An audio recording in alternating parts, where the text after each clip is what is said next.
Background బ్లర్‌గా వస్తది. అయితే అబ్బా! ఇదేంటి బ్లర్‌గా వస్తది మన ఫోనులో అలా రాదు కదా! అని జెప్పేసి అనుకునేదాన్ని. ఇంకా వాళ్ళు చూపిస్తుంటే ఇంక చూసేదాన్ని గదా! ఐఫోన్‌లో చూపిస్తూ షూట్ చేస్తా ఉంటారు. వాళ్ళయి ఐఫోన్‌లు కదా! అలాగే వస్తాయేమో అని చెప్పేసి అనుకున్నాను నేను. కానీ ఆండ్రాయిడ్ ఫోన్‌లో గూడా వస్తాయని నాకు తెలీదు.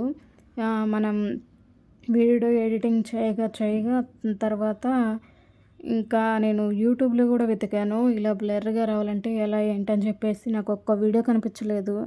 అదేదో ఒకటో ఏదో కనిపించినట్టుంది. అదేమో మన భాష కాదు హిందీ. మనకేం అర్థమై సావదు. మనకేం తెలుగే అర్థమయ్యేది. అయితే ఇంక అనుకున్నాను అసలు మన తెలుగులో చేసినోళ్ళు అసలు ఎవ్వరు లేరు. అసలు ఏంటి ఎలా అని చెప్పేసి ఇంకా వీడియో ఎడిటింగ్ చేస్తాం కదా! ఆ ప్రాసెస్‌లో అసలు వీడియో ఎడిటింగ్ అనేది నేను కైన్ మాస్టర్‌లో చేస్తాను. ఇదేమో ఇన్‌షాట్‌లో నేను వీడియోస్ ఎడిటింగ్ అనేది చేస్తున్నాను. కైన్ మాస్టర్‌లో వాటర్ మార్క్ వస్తది కదా! ఇంక వద్దులే అది వదిలేసేద్దాం అని చెప్పేసి